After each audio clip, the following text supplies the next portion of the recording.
7 simple tips to boost your communication skills. 1. Have a purpose. What do you want your reader to do and why should they do it? It would be best to have a purpose for your writing and thoughts before writing. You must write with a purpose in mind. Ask yourself questions such as, what are your top 3 key messages? How can you communicate those messages effectively? How will your audience receive your messages? Effective writing is about being clear and obvious. Write an introduction, body, and conclusion. Your most important messages should be in the middle.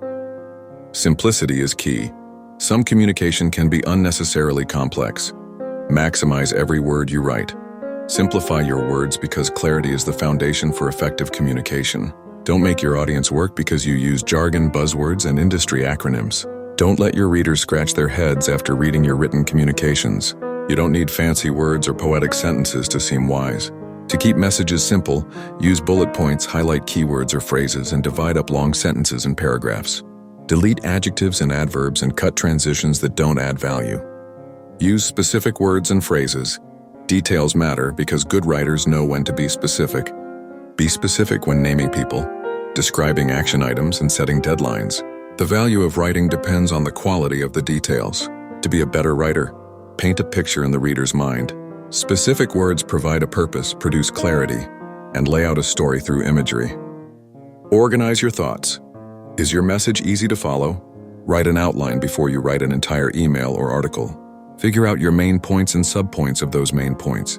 This will help you organize your thoughts. Use an active voice. Use active voice in your writing to communicate who's doing the action. Here are some examples of active voice versus passive voice.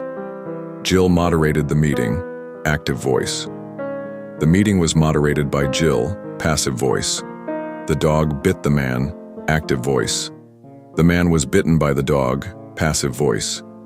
Active voice lets the reader know instantly who's doing the action. It is stronger and preferable. Action-oriented language is stronger and clearer. Tell good stories. A great and memorable story can help you tremendously with your written communications. Stories are how we communicate. Think about how we love to tell stories around the campfire. When you tell stories, talk about your personal experience. Identify a central message and build the story around that message. Remember, details matter and embrace conflict, good versus evil, to help you tell a better story. Keep communication short. Research has found that sentences with 8 or fewer words are understood 100% of the time. When communicating via the written word, use short sentences, phrases, and paragraphs.